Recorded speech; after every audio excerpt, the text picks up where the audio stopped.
A new CBS News Battleground Tracker poll found that 75% of Republicans say that America is better off than it was 4 years ago. But that's in contrast to 65% of voters who say that it is not. Does that dichotomy create challenges for Republicans in this coming week?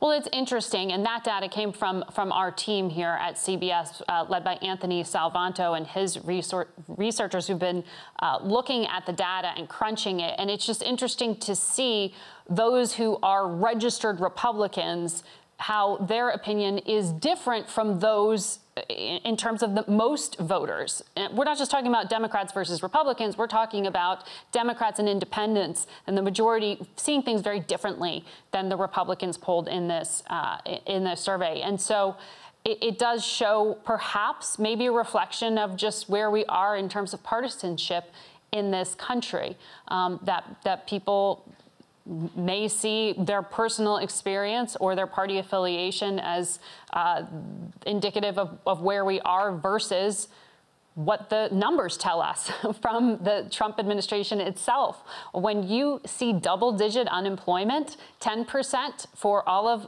America, 14% for Black Americans. When you see the kind of economic crunch, how disproportionately, in particular, people of color have been affected, the projection that 30 to 40 million people could be evicted in the coming months if there's not a moratorium, those numbers tell a very different story about economic reality right now. But it is clear through the filter of politics that does change people's perceptions.